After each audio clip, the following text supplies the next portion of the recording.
গল্পের শুরু হয় একটি ছোট্ট প্যাসেঞ্জার প্লেনকে দিয়ে, যা আমেরিকার দিকে যাচ্ছিল। হঠাৎ করে একজন যাত্রী অবাক হয়ে জিজ্ঞেস করে তাদের ফ্লাইটের রুট কেন বদলানো হলো। তখন ফ্লাইট অ্যাটেন্ডেন্ট তাকে বোঝায় যে আসল রুটে আবহাওয়া খুবই খারাপ, তাই পাইলট নিজের সিদ্ধান্ত নিয়ে রুট পরিবর্তন করেছেন। এখন তারা অ্যামাজন জঙ্গলের উপর দিয়ে উড়বে। যেহেতু প্লেনে মাত্র 8 জন যাত্রী ছিল, তাই কেউ এই বিষয়টা নিয়ে বেশি ভাবেনি। কিন্তু কিছুক্ষণ পর হঠাৎ প্লেনটি ভয়ঙ্করভাবে কাঁপতে শুরু করে। পাইলট দেখতে পায় যে হঠাৎ করেই তাদের জিপিএসও কাজ করা বন্ধ করে দিয়েছে, এমনকি কন্ট্রোল প্যানেলও ঠিকমতো কাজ করছে না।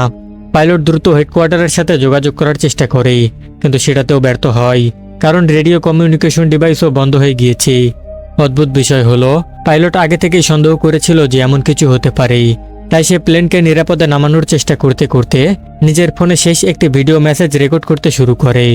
সে মনে করে প্লেনের ভেতরে লুকোনো বড় বড় গোপন রহস্যগুলো দেখে তার আগেই বুঝে নেওয়া উচিত ছিল যে এমন কিছু হতে পারে। এদিকে প্লেন ধীরে ধীরে নিচে নামতে থাকে এবং জঙ্গলের দিকে পড়তে থাকে। পাইলট কোনোভাবে পাহাড় এড়িয়ে গাছের ডালপালা ব্যবহার করে প্লেনের গতি কমানোর চেষ্টা করে, যাতে ক্র্যাশের ধাক্কা কম লাগে। কয়েক কিলোমিটার যাওয়ার পর অবশেষে প্লেনটি থেমে যায়, কিন্তু অবিশ্বাস্যভাবে প্লেনের 8 জন যাত্রী বেঁচে যায়। কিন্তু ফ্লাইট অ্যাটেন্ডেন্ট সিট বেল্ট না পরায় জোরালো ধাক্কায় সেখানে মারা যায়। এতে যাত্রীরা অনেক ভয় পেয়ে যায় এবং কি করা উচিত তা নিয়ে আলোচনা শুরু করে। তারা নিশ্চিত হয় যে ফ্লাইট অ্যাটেন্ডেন্ট ছাড়া আর কারো গুরুতর চোট লাগেনি। এরপর 2 জন যাত্রী দ্রুত ককপিটে গিয়ে পাইলটের অবস্থা দেখতে যায়। সেখানে তারা দেখে গাছের মোটা ডাল পাইলটের বুক ভেদ করে ঢুকে গিয়েছে, তবুও সে তখনও বেঁচে আছে। তারা ধীরে ধীরে সিট সরানোর চেষ্টা করতে থাকে যাতে সে ঠিকমতো শ্বাস নিতে পারে। ঠিক তখনই বাইরে থেকে আগুন লাগার শব্দ শোনা যায়। এটা শুনে সবাই দ্রুত প্লেন থেকে বের হয়ে আগুন নেভানোর চেষ্টা করে, কারণ যদি পুরো প্লেনে আগুন লেগে যায় তাহলে রেস্কিউ আসা পর্যন্ত তারা থাকার জায়গা পাবে না। কিছুক্ষণ পর পরিস্থিতি একটু শান্ত হলে সবাই একত্র হয়ে পুরো অবস্থা বোঝার চেষ্টা করে। তারা বুঝতে পারে রুট পরিবর্তন করার পর তারা অ্যামাজনের এক গভীর জঙ্গলে আটকা পড়েছে। কারো ফোনে কোনো নেটওয়ার্ক নেই। এই ঘন জঙ্গলে স্যাটেলাইট ফোন ছাড়া বাইরে কারোর সাথে যোগাযোগ করা প্রায় অসম্ভব। জঙ্গলটি শত শত মাইল জুড়ে বিস্তৃত, তাই পায়ে হেঁটে বের হওয়া সম্ভব না। বাইরে কেউ জানেই না যে তারা এখানে আটকা পড়েছে, ফলে তাদের উদ্ধার করতেও কেউ আসবে না। এখন যাত্রীদের মধ্যে জ্যাক নামের একজন সবার পরিচয় জানতে চায়, যাতে একে অপরকে বুঝে তারা একসাথে সিদ্ধান্ত নিতে পারে। জ্যাক বলে সে একটি কোম্পানিতে ইনভেস্টিগেটর হিসেবে কাজ করে, যেখানে সে ফ্রড এবং ষড়যন্ত্র ধরার কাজ করে। সে একটি কেস শেষ করে আমেরিকা ফিরছিল। এরপর কেভিন নামের একজন নিজেকে ডাক্তার হিসেবে পরিচয় দেয়। সে বলে অনেক বছর চাকরি করার পর এখন সে মেডিকেল ইকুইপমেন্টের ব্যবসা শুরু করেছে এবং একটি ডিল ফাইনাল করে ফিরছিল। কেভিন পাইলটকে দেখে বুঝতে পারে তার ভোকাল কার্ডে আঘাত লেগেছে, তাই সে কথা বলতে পারছে না। আর যেহেতু সে একমাত্র পাইলট ছিল, তাই তাকে বাঁচানোটা খুব জরুরি। এরপর একজন মেয়ে নিজের নাম বলে ক্রিস্টিন। সে বিভিন্ন দেশ ঘুরে ভিডিও বানিয়ে সোশ্যাল মিডিয়ায় আপলোড করে, তবে তার অতীত সম্পর্কে কিছু জিজ্ঞেস করলে সে সেটাই এড়িয়ে যায়। এরপর আরেকজন যাত্রী যার নাম কার্লোস। সে একজন রেসলার যে মেক্সিকো থেকে এসেছে এবং একটি ফাইটিং কম্পিটিশনের জন্য যাচ্ছিল। এরপর একটি তরুণ দম্পতি ডন এবং অ্যামি, তারা জানায় তারা নতুন বিয়ে করে হানিমুনে যাচ্ছিল। আর শেষে ডেভিড এবং লিসা নামের একজন মধ্যবয়সী দম্পতি থাকে, যারা একটি ছোট্ট শহরে হোটেল চালায়। তারা ডেভিডের অপারেশনের জন্য বাইরে যাচ্ছিল। এইভাবে সবাই একে অপরের পরিচয় জেনে নেয়। তাদের সাথে আহত পাইলটও আছে, যে এখনো কথা বলতে পারছে না। এরপর জ্যাক বলে প্রথমে প্লেনে থাকা সব খাবার এবং পানি জড়ো করে রেশন হিসেবে ব্যবহার করা উচিত, যাতে বোঝা যায় তারা কতদিন টিকতে পারবে। পরীক্ষা করে দেখা যায় খাবার এবং পানি সর্বোচ্চ 3 দিন চলবে। জ্যাক আবার বলে যদি জঙ্গলে বৃষ্টি বা ঝড় আসে তাহলে তাদের প্লেনের ভেতরেই আশ্রয় নিতে হবে। তাই মৃত্যু ফ্লাইট অ্যাটেন্ডেন্টকে প্লেনের বাইরে সরিয়ে রাখা উচিত, যাতে ভেতরে জায়গা থাকে। শুরুতে তারা এসব ছোট কাজ শেষ করে নেয়। এখন তাদের সামনে সবচেয়ে বড় কাজ হলো এই ভয়ঙ্কর জঙ্গল থেকে বাঁচার পরিকল্পনা করা। তখন জ্যাক আর বাকি সবাই আহত পাইলটকে জিজ্ঞেস করে প্লেনে কি কোনো স্যাটেলাইট ফোন আছে, যেটা দিয়ে তারা বাইরে যোগাযোগ করতে পারবে। আর তারা এটাও জানতে চায় কোনো খারাপ আবহাওয়া না থাকা সত্ত্বেও প্লেন হঠাৎ করে রুট বদলে এই জঙ্গলে কিভাবে ক্র্যাশ করলো। পাইলট কিছু বলতে চাইলেও ঠিকমতো বলতে পারে না। দেখে মনে হয় সে কিছু গুরুত্বপূর্ণ গোপন তথ্য জানে, কিন্তু কথা বলতে না পারার কারণে সে কিছুই বলতে পারছে না। তখন জ্যাক বলে যেহেতু কেভিন একজন ডাক্তার, তাই তার উচিত পাইলটের চিকিৎসা করা। কিন্তু কেভিন সরাসরি না করে দেয়। সে বলে পাইলটকে বাঁচাতে হলে সার্জারি করতে হবে, আর এই জঙ্গলে তার কাছে কোনো সার্জিক্যাল যন্ত্রপাতি বা ঔষধ নেই। এই পরিস্থিতিতে সার্জারি করলে পাইলট আরও দ্রুত মারা যেতে পারে। তাই সবাই মিলে সিদ্ধান্ত নেয় এখন তাদের অপেক্ষা করতে হবে যতক্ষণ না পাইলটের জ্ঞান ফিরে আসে এবং তার অবস্থা কিছুটা ভালো হয়।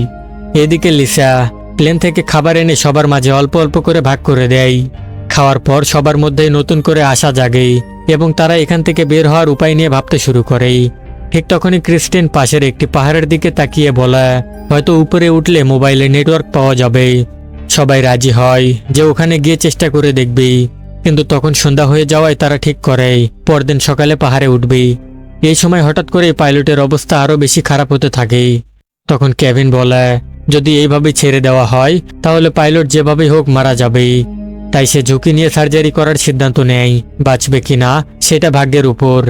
সবাই কেভিনের কথা মেনে নিয়ে প্লেন থেকে যেই সব জিনিস পাওয়া যায় সেগুলো জড়ো করে, যেমন একটি সবজি কাটার ছুরি, অ্যালকোহল আর কিছু ছোটখাটো জিনিস। এরপর কেভিন কোনো ওষুধ ছাড়াই সার্জারি শুরু করে, ফলে পাইলট ভয়ঙ্কর যন্ত্রণা পায়। তবে ভাগ্যক্রমে সার্জারি সফল হয়। কেভিন জানায় এই রাত পার হলেই পাইলটের অবস্থা অনেকটাই ভালো হয়ে যাবে, কিন্তু কেউ ভাবেনি সামনে তাদের জন্য কি ভয়ঙ্কর ঘটনা অপেক্ষা করছে। রাতে যখন সবাই বাইরে ঘুমাচ্ছিল তখন হঠাৎ করেই একটি মুখ ঢাকা লোক এসে পাইলটের মুখ চেপে ধরে এবং তাকে শ্বাসরোধ করে মেরে ফেলে। পরদিন সকালে সবাই উঠে পাইলটকে মৃত্যু অবস্থায় দেখে হতবাক হয়ে যায়, কারণ সার্জারির পর তার অবস্থা অনেকটাই ভালো হয়েছিল আর সে ইশারায় জানিয়েছিল যে সে খুবই গুরুত্বপূর্ণ কিছু বলতে চায়। ডাক্তার কেভিন বলে পাইলটের শরীরে কোনো ইনফেকশনও হয়নি, তাহলে সে মারা গেল কিভাবে? এই প্রশ্ন সবাইকে চিন্তায় ফেলে দেয়। তারা ভাবে যদি রাতে কেউ পাহারা দিত তাহলে হয়তো এমনটা হতো না, কিন্তু এখন আর কিছুই করার নেই। সবাই ধরে নেয় হয়তো তার আঘাতের কারণে মৃত্যু হয়েছে। তাই তারা পাইলটের লাশটাকেও দূরে একটি গাছের নিচে রেখে আসে, যাতে ভবিষ্যতে যদি কোনো রেস্কিউ টিম আসে তাহলে তারা যেন লাশগুলো তাদের পরিবারের কাছে পৌঁছে দিতে পারে। কিন্তু কেউ খেয়াল করে না যে পাইলটের পকেট থেকে তার ফোন পড়ে গিয়েছে, আর ডন সেটা চুপি চুপি তুলে নেয়। যখন ডনের স্ত্রী অ্যামি তাকে জিজ্ঞেস করে তখন ডন বলে কাউকে কিছু না বলতে, কারণ সে আর কাউকে বিশ্বাস করতে পারছে না। এরপর ডন একা পাইলটের লাশের কাছে গিয়ে তার একটি আঙুল কেটে নেয়, যাতে সে তার ফিঙ্গার দিয়ে ফোন আনলক করতে পারে। অন্যদিকে মধ্যবয়সী দম্পতি ডেভিড আর লিসা একা বসে কথা বলছিল। তখন লিসা বলে তার মনে হয় না পাইলটের মৃত্যু স্বাভাবিক ছিল। সে আগে নার্সিং করেছিল আর সে নিজের চোখে দেখেছে কিভাবে শ্বাসরোধ হয়ে একজন মানুষ মারা যায়।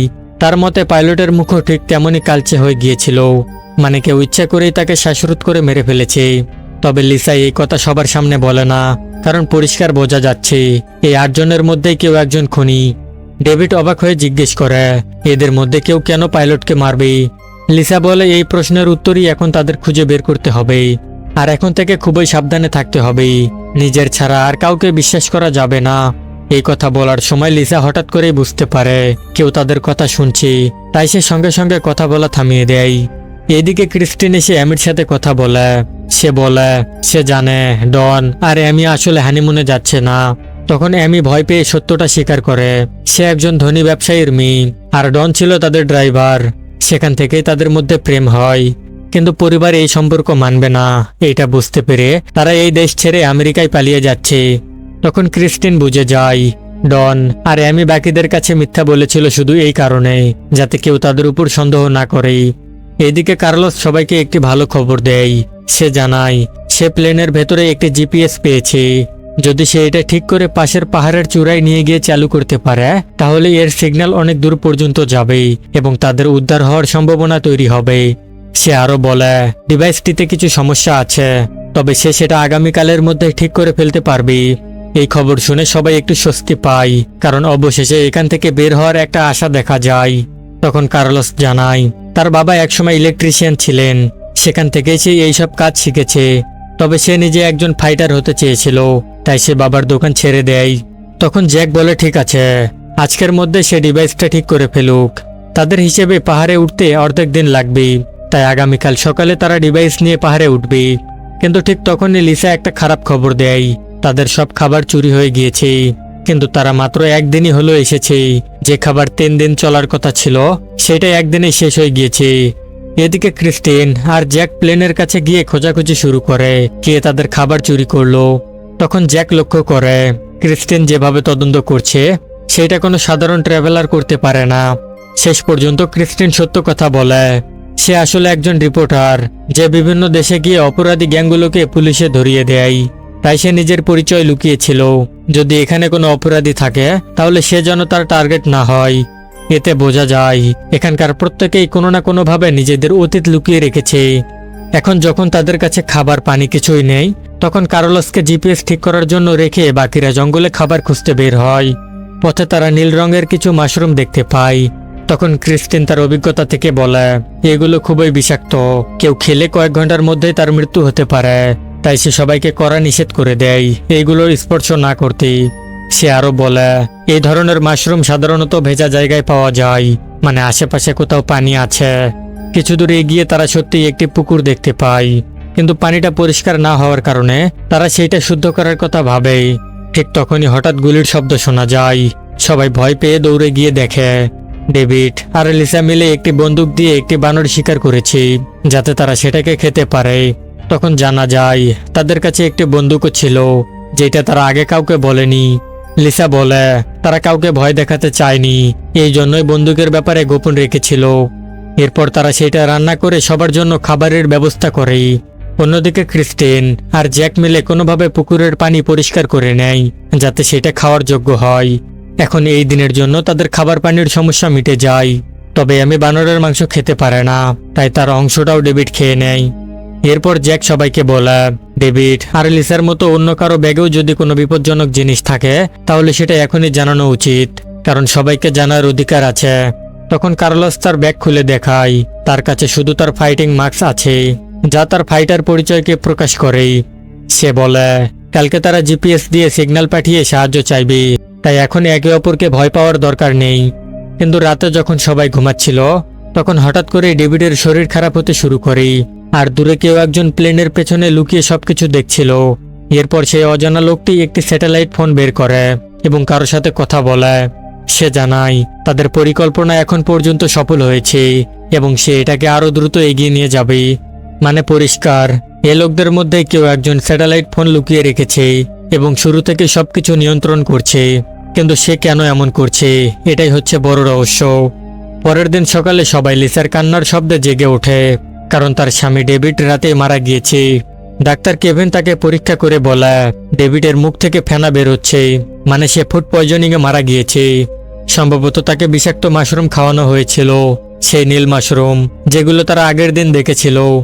এইটা শুনে লিসা রেগে যায় এবং সবার সামনে বলে এই দলের মধ্যেই কেউ একজন আছে যে একে একে সবাইকে হত্যা করছে, কিন্তু এখনো কেউ জানে না তাদের মধ্যে কেউ এমনটা কেন করবে, কারণ এই 8 জন মানুষই ফ্লাইটের আগে একে অপরকে চিনতই না। লিসা আরও বলে পাইলটকেও ইচ্ছা করে মারা হয়েছিল, আর সে পাইলটের মুখ দেখে তখনই বিষয়টা বুঝে গিয়েছিল, কিন্তু সে তখন কিছু বলেনি, যাতে সবাই নিজেদের মধ্যে ঝগড়া না শুরু করে। লিসার মনে পড়ে সে এইসব কথা তার স্বামী ডেভিডকে বলেছিল, আর তখনই সে অনুভব করেছিল কেউ একজন তাদের কথা আড়াল থেকে শুনছিল। তাই এখন সে নিশ্চিত হয় সেই লোকটাই ডেভিডকে টার্গেট করে মেরে ফেলেছে।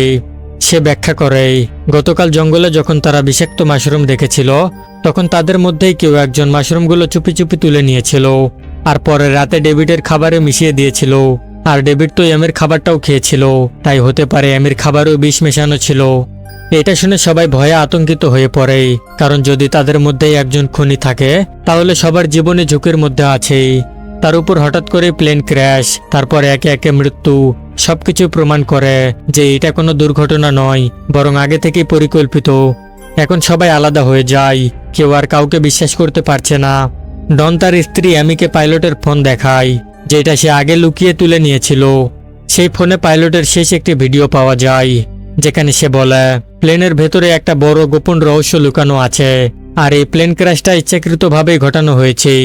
ডন আর আমি সেই ভিডিও সবাইকে দেখালে সবাই নিশ্চিত হয়ে যায় এখানে সত্যি বড় কোনো বিপদ আছে, আর আগের 2টা মৃত্যুও ঘটনা নয়, বরং পরিকল্পিত খুন। এদিকে কার্লোস জানায় সে অবশেষে জিপিএস ঠিক করে ফেলেছে, এখন শুধু পাহাড়ের চূড়ায় পৌঁছে সেটি চালু করতে হবে।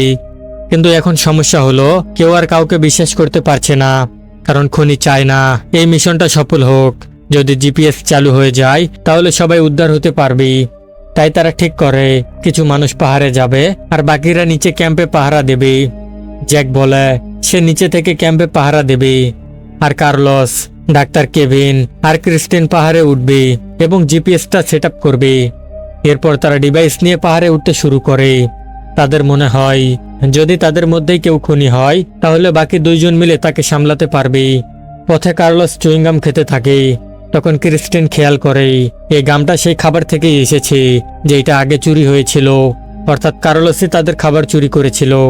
তাই সে সন্দেহ করে হয়তো কার্লোসই আসল খুনি। তবে ক্রিস্টিন তখনই কিছু বলে না, বরং চুপচাপ কার্লোসের উপর নজর রাখে, কারণ ওই ডিভাইসটাও তার কাছে ছিল। যদি সে ডিভাইসটা নষ্ট করতে চায়, এই কারণে ক্রিস্টিন সেটা নিজের কাছে নিয়ে নেয়। অবশেষে তারা পাহাড়ের চূড়ায় পৌঁছে যায়, কিন্তু ওঠার সময় ক্রিস্টিন পা পিছলে পাহাড়ের কিনারায় ঝুলে পড়ে। সেই সময় ডিভাইসটাও নিচে পড়ে যাওয়ার উপক্রম হয়। তিনজনেই বুঝতে পারে ডিভাইসটা পড়ে গেলে তাদের বাঁচার একমাত্র সুযোগও শেষ হয়ে যাবে। তাই সে নিজের জীবনের ঝুঁকি নিয়ে আগে ডিভাইসটা ধরে ফেলে। এরপর কার্লোস আর কেভিনও নিজের জীবন বাজি রেখে ক্রিস্টিন আর ডিভাইস দুটোই উপরে তুলে নেয়। এই ঘটনার পর তাদের মধ্যে এক ধরনের বিশ্বাস তৈরি হয়, কারণ এখানে যদি কেউ খুনি হতো তাহলে সহজেই অন্যদের ফেলে দিতে পারত, কিন্তু তারা সেটা না করে একে অপরকে বাঁচিয়েছে। কার্লোস তখন জিপিএসটা লাগাতে শুরু করে। কেভিন তার মোবাইল চেক করে, কিন্তু এখানেও কোনো নেটওয়ার্ক পাওয়া যায় না। তাই এখন তাদের একমাত্র ভরসা হলো এই জিপিএস।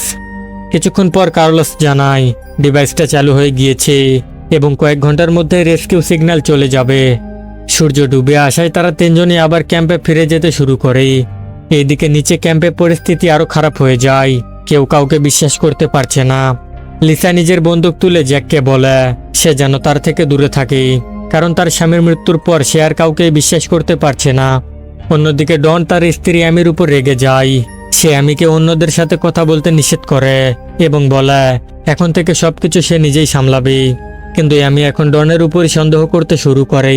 তার মনে হয় ডনের সাথে পালিয়ে সে হয়তো বড় ভুল করেছে, কারণ সে ডনের অতীত সম্পর্কে কিছুই জানে না। সে শুধু ভালোবাসার অন্ধবিশ্বাসে তার সাথে পালিয়ে এসেছে, আর এখন এই নির্জন জঙ্গলে একে একে সবাই মারা যাচ্ছে। এইটা শুনে ডন রেগে গিয়ে চিৎকার করে আমি না থাকলে তুমি এতক্ষণে মারা যেতে। ডনের এই ভয়ঙ্কর রূপ দেখে আমি অনেক ভয় পেয়ে যাই, কারণ সে আগে কখনো তাকে এমন দেখেনি। এখন সে নিজের সিদ্ধান্তের জন্যই আফসোস করতে শুরু করে। এদিকে বাকি চারজন একে অপরকে সন্দেহের চোখে দেখতে শুরু করে। কিছুক্ষণ পর পাহাড় থেকে বাকি তিনজনও ফিরে আসে এবং জানায় তারা সফলভাবে জিপিএসটা লাগিয়ে এসেছে। যদি ভাগ্য ভালো থাকে তাহলে আগামীকালই কেউ এসে তাদের উদ্ধার করবে। এখন বেঁচে থাকা সাতজনই অদ্ভুত এক পরিবেশে একসাথে বসে রাতের খাবার খায় এবং ভাবে কিভাবে তারা আগামীকাল পর্যন্ত বেঁচে থাকবে। রাত নামতেই সবাই ঘুমিয়ে পড়ে, কিন্তু কার্লোস তার ফাইটিং প্র্যাকটিস শুরু করে। সে তার প্রতিযোগিতার জন্য নিজেকে প্রস্তুত রাখতে চায়। যে কার্লোস নিজের স্বপ্ন পূরণের জন্য পরিবার ছেড়ে এসেছে, সে এমন ভয়ঙ্কর পরিস্থিতিতেও শুধু নিজের প্র্যাকটিস নিয়ে ব্যস্ত থাকে। আর এই কারণেই সে শুরু থেকেই খাবার চুরি করেছিল, কারণ তার ঠিকমতো খাওয়া দাওয়া করা প্রয়োজন, যাতে তার ডায়েটে কোনো ঘাটতি না হয়। কিন্তু প্র্যাকটিস শেষ করার পর কার্লোস দেখে তার সামনে কালো কাপড় পরা একজন ব্যক্তি দাঁড়িয়ে আছে, যার মুখে তার নিজের মতোই একটি রিং মাস্ক। মুহূর্তের মধ্যেই লোকটি ছুরি দিয়ে কার্লোসের উপর আক্রমণ করে এবং তাকে হত্যা করে ফেলে। সকালে কেউ কার্লোসকে খুঁজে পায় না। তখন জ্যাক বলে তাদের আলাদা হয়ে কার্লোসকে খুঁজতে হবে, কিন্তু ডাক্তার কেভিন মনে করিয়ে দেয় গতকাল তারা জিপিএস লাগিয়ে এসেছে, কিন্তু এখন পর্যন্ত রেস্কিউ টিম আসার কথা ছিল, কিন্তু এখনো কেউ আসেনি, কারণ তাদের মধ্যেই কেউ একজন জিপিএস এর তার কেটে দিয়েছে, ফলে কোনো সিগন্যালই বাইরে যাচ্ছে না। এই তথ্য না জেনেই সবাই ক্যাম্পের আশেপাশে কার্লোসকে খুঁজতে থাকে, কিন্তু কোথাও তাকে পাওয়া যায় না। তখন কেভিন বলে তাদের আবার পাহাড়ে গিয়ে জিপিএসটা চেক করা উচিত। তখন ক্রিস্টিন তার সাথে যেতে রাজি হয়, কারণ এখন কাউকেই একা পাঠানো নিরাপদ নয়। পাহাড়ে ওঠার সময় তারা দূরে অনেকগুলো পাখি এক জায়গায় ঘুরতে দেখে। এতে তারা বুঝতে পারে সেখানে কিছু একটা ঘটেছে, তাই তারা সরাসরি চূড়ায় না গিয়ে ওই পাখিগুলোর দিকে যেতে থাকে। সেখানে গিয়ে তারা কার্লোসের মৃতদেহ খুঁজে পায়, যাকে আগের রাতে কেউ হত্যা করে ফেলে রেখেছিল। আর এখানেই এই সিরিজের প্রথম পর্ব শেষ হয়। এরপরের কাহিনী দেখতে চাইলে কমেন্ট করো পার্ট 2।